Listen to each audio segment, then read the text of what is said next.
Hola gente, ¿cómo están? Hoy estamos en un nuevo vídeo. Recuerda suscribirte, darle al botón de like y activa la campanita para recibir notificación de cuando subo un nuevo vídeo. Vamos al vídeo.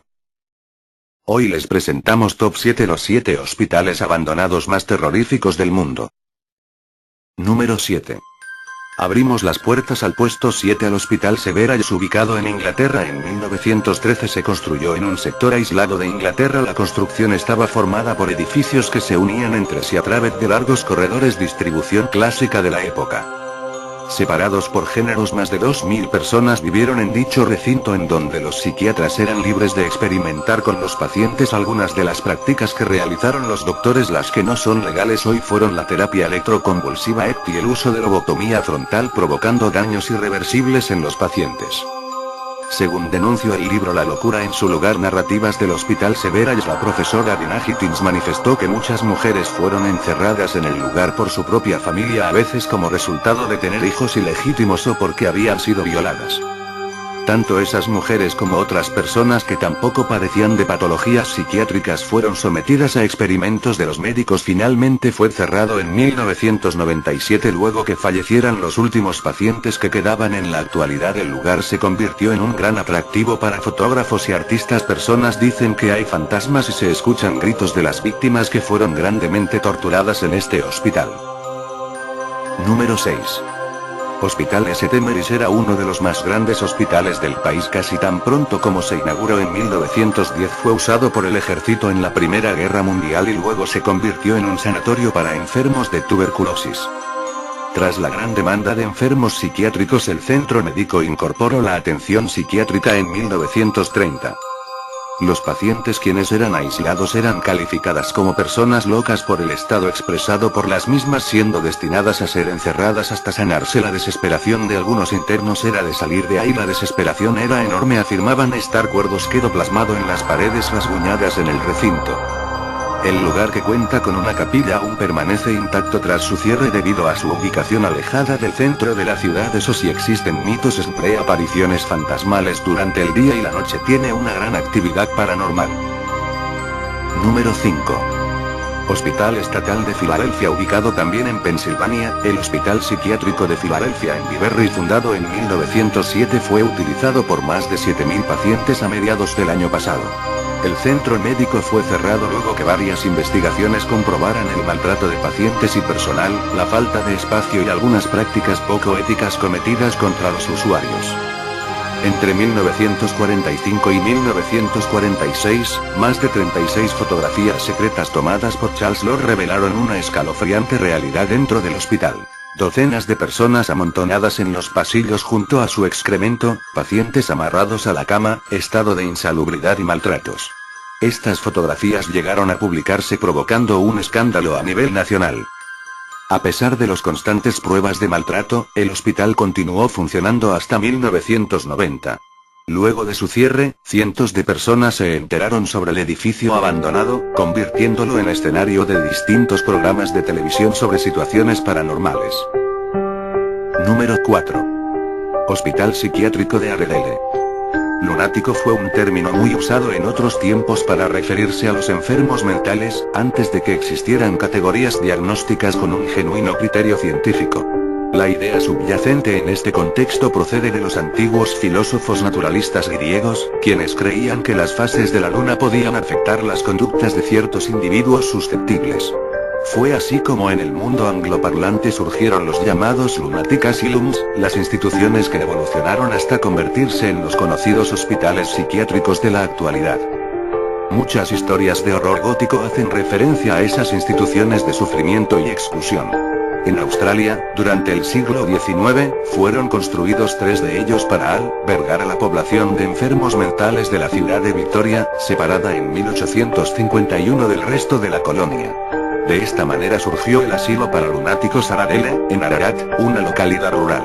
Integrado por un complejo que supera los 60 edificios, en su momento de mayor actividad llegó a tener entre sus paredes a más de 900 pacientes. Estuvo abierto 140 años y cerró finalmente en 1993. Se asegura que en ese lugar fallecieron unas 1000 personas como víctimas de los métodos más absurdos empleados en su tratamiento. Muchos de sus edificios siguen intactos, tal como cuando funcionaban. La morgue, habitaciones con las paredes acoginadas, y también el anfiteatro, donde se llevaban a cabo cirugías como la lobotomía y otras prácticas hoy día repudiadas por la comunidad científica. Ahí se internaba a una variedad de pacientes afligidos por condiciones tan diversas como el autismo o el síndrome de Down, o a personas sujetas al capricho del director, que las internaba de por vida. Las investigaciones paranormales conducidas en el sitio sostienen que los visitantes experimentan sensaciones inexplicables de angustia. Se escuchan murmullos, llantos y susurros, súbitamente atraviesan a lo lejos misteriosas figuras negras o grises, y aparece por ahí una que otra enfermera para pagar las culpas que cometió en vida. El lugar, que a decir de algunos parece abandonado ante un evento apocalíptico, se abre a las visitas interesadas en la historia y lo paranormal. Número 3. El viejo sanatorio Waverly Hills. Existe un lugar en el que nadie se atreve a entrar.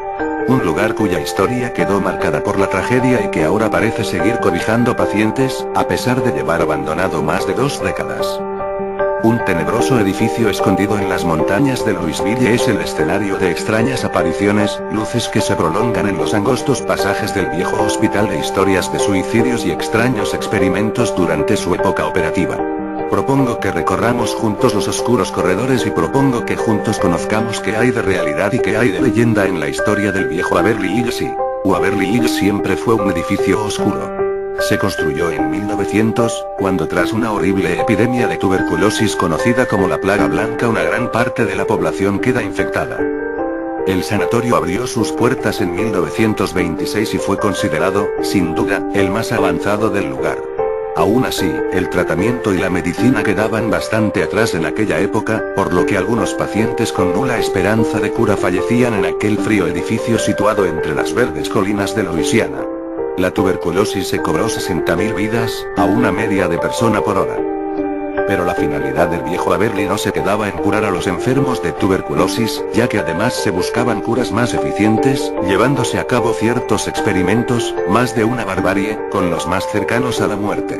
Uno de los experimentos era poner a cada paciente frente a una ventana, tratando de evitar posibles contagios por el aire. Las operaciones en ocasiones resultaban desastrosas, y solo sobrevivían a ellas un 5% de los ingresados. Además, la hidroterapia causaba neumonía a la mayoría de los pacientes. Tal vez por esto se llevó a cabo una búsqueda tan desesperada, cometiendo errores bastante graves, de una cura más eficiente. Se utilizó incluso la TEC, terapia electroconvulsionante, comúnmente conocida como electroshock, aunque con resultados casi nefastos. Uno de los lugares, sin duda más tenebrosos del edificio, era un túnel conocido popularmente entre los médicos como el elevador de cuerpos. Consistía en un largo y oscuro túnel que atravesaba una de las colinas y que poseía una rampa. Así, en un vagón, los cuerpos de aquellos con menos suerte eran transportados hacia la morgue y el crematorio, escondidos del resto del edificio. Aquello fue una orden estricta del director del hospital, ya que aseguraba que ver salir cada mañana un camión de muertos no ayudaría a los enfermos psicológicamente. Por tanto, la labor del elevador de cuerpos se llevaba a cabo de noche, cuando todos dormían. Otro de los hechos trágicos, y que más leyenda ha suscitado, es aquel sucedido en 1928. En la quinta planta, donde se alojaban los enfermos mentales infectados por la tuberculosis existían, además, 2 habitaciones, 502 y 506, para 2 enfermeras que cuidarían constantemente de aquellos enfermos. Pero una mañana de 1928, la jefa de enfermeras, de tan solo 28 años y alojada en la habitación 502 apareció colgada del techo. Tan duro era aquel trabajo, que no fue la única en suicidarse. En 1932, queda registrado otro suicidio y además en la misma planta, y en la misma habitación. La enfermera de la 502, al igual que 4 años atrás, decide quitarse la vida, esta vez saltando desde el balcón. Sin embargo, el sanatorio cierra sus puertas en 1961, cuando habían pasado 20 años desde que el joven Albert Schach descubrió la estreptomicina, cura perfecta para la tuberculosis. Nadie necesitaba ya acudir al sanatorio. Años después, y como suele suceder, Waverly Hills abre sus puertas pero rebautizado como Sanatorio Geriátrico de Woodhaven. Por aquel entonces, las leyendas comienzan a caminar colina abajo, y se habla en las poblaciones cercanas de que en aquel lugar se llevan a cabo extraños experimentos y se maltrata a los residentes. Muy falsas no debieron ser aquellas habladurías, pues en 1982 las robustas puertas de Woodhaven son cerradas, oficialmente, para siempre. Desde la fecha hasta hoy, el lugar ha pasado por muchas manos, una de ellas, y la que más daño hizo al edificio, fue la de Robert Perversky, en marzo de 1996. Compró el terreno con intención de demoler el edificio y construir la mayor estatua de Jesucristo, inspirándose en el Cristo Redentor de Río de Janeiro. Pero aquello fue denegado por el Registro Nacional Histórico de los Estados Unidos. Robert Perversky, tremendamente enfadado y con un berrinche infantil, abrió de par en par las puertas del viejo Beverly Hills, dejando entrar a todo el que así lo quisiera para destrozar las instalaciones que aún quedaban dentro. Son muchas las historias de fantasmas que se sitúan en Beverly Hills. Se habla de una pequeña niña rubia que busca desesperada a sus amigas en el ático. De un niño que juega con su viejo balón de cuero. De una anciana que se pasea gritando por lo que queda de la recepción, y de una silla de ruedas que parece andar sola por los largos, angostos y solitarios pasillos de la primera planta. Se habla también de decenas y decenas de sombras que cada noche pueden verse en el oscuro túnel bautizado como el elevador de cuerpos o túnel de muertos. Sombras que caminan sigilosamente hacia ninguna parte. Una de las más conocidas apariciones es la de Mary, una chica sin ojos, y asociada a una joven aparecida en una fotografía firmada, dentro del edificio, que decía con amor: Mary. Pero la leyenda más conocida entre todos los lugareños es la de aquella enfermera de la quinta planta que cada noche sale de la habitación 502 y pasea por su planta.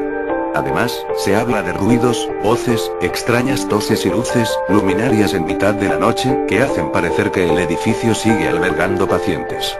No sería extraño que fallara el suministro eléctrico, si no fuera porque en el edificio, como es lógico, ya no hay ni rastro de la electricidad. En 2001, la Sociedad de Cazafantasmas de Louisville fue reclamada por la cadena Fox Televisión para la producción de un capítulo de su serie reality. Lo que esta sociedad debía hacer era investigar en el edificio una noche, comprobar si aquello tenía o no peligro para posteriormente introducir a 5 chicas dentro del edificio durante una noche completa. Kate H., fundadora de la Sociedad de Cazafantasmas de Louisville, era la encargada de llevar a su equipo dentro del lugar. Ella explica en su artículo aquellos, los que quedaron atrás su experiencia en el edificio. La primera vez que ella entró en el edificio, vivió varias experiencias. Los ruidos de alguien que arañaba el suelo parecía perseguirlos constantemente. Sin embargo, la prueba más física de que algo sucedía ocurrió en una pequeña habitación, donde el medidor de campos electromagnéticos comenzó a moverse muy rápido. Todo el equipo comenzó a sentir un calor bastante anormal. Tal sería la temperatura que llegó a tomar el medidor de campos, que llegó incluso a derretirse parte del plástico. Cuando salieron a cambiarlo por uno nuevo y a mirar los planos del edificio, descubrieron que aquella habitación en la que habían estado era la sala de terapia electroconvulsionante. Posteriormente, ya con las 5 jóvenes dentro del edificio y las cámaras y focos para el programa, los hechos continuaron. Tras recorrer el edificio por primera vez, ya en el hall de entrada, todas fueron presentes de cómo un pequeño punto de luz roja se hacía cada vez más grande hasta parecer una luz de revelado fotográfico. Número 2. The Ridges Hospital Atenas es una tranquila ciudad universitaria de Ohio, donde se encuentra un edificio perteneciente a un antiguo hospital psiquiátrico, originalmente llamado el Asilo de Atenas para enfermos mentales. Abrió sus puertas un 9 de enero de 1874. Herman Erlin, el mismo diseñador de Central Park, fue el responsable del diseño del hospital y accesos.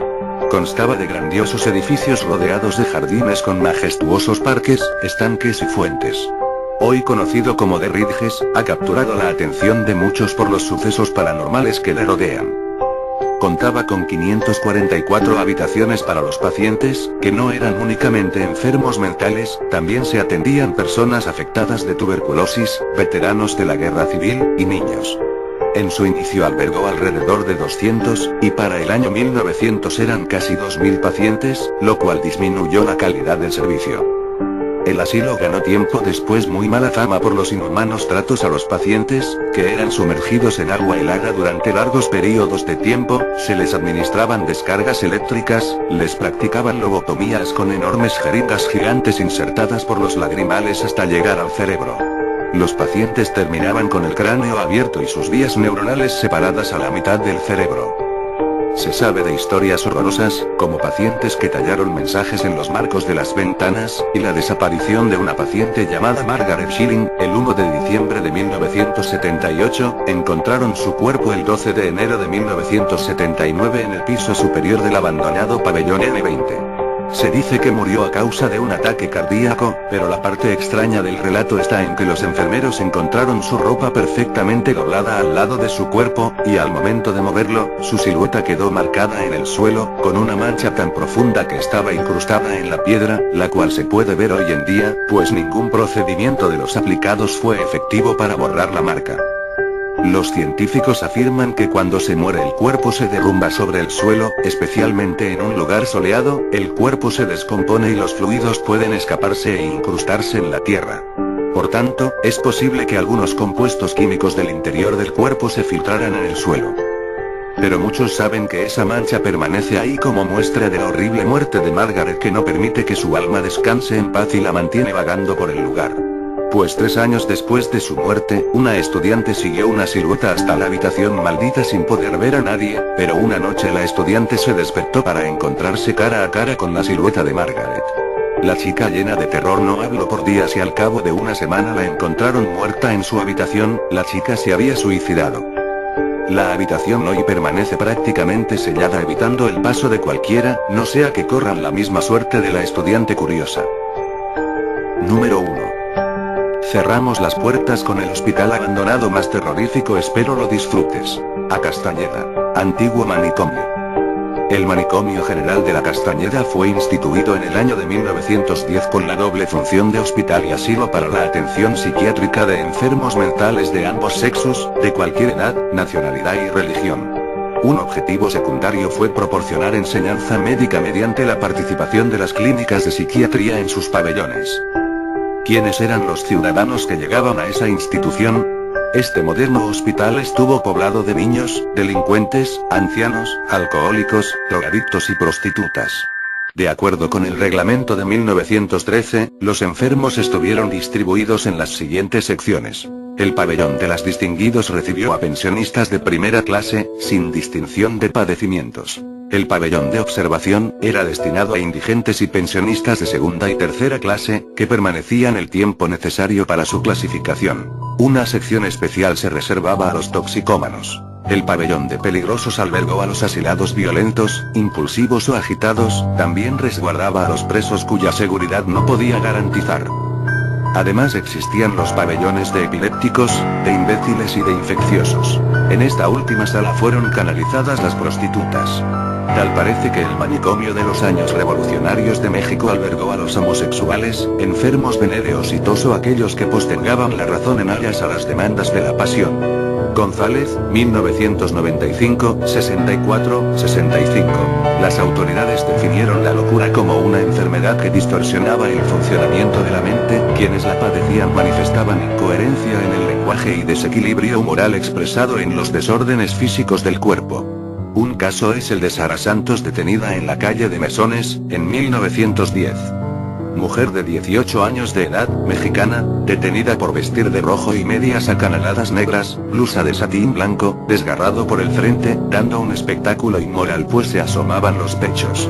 As Manicomio General Expedientes Clínicos, 1910, 58-59. Para distinguir la locura, las autoridades se distinguieron del funcionamiento mental y la forma de expresarse de las pacientes, que resultaron ser de suma importancia para las autoridades porque si algo caracterizó a todos los pacientes fue la ausencia de razón. Sacristán, 1992-99-102.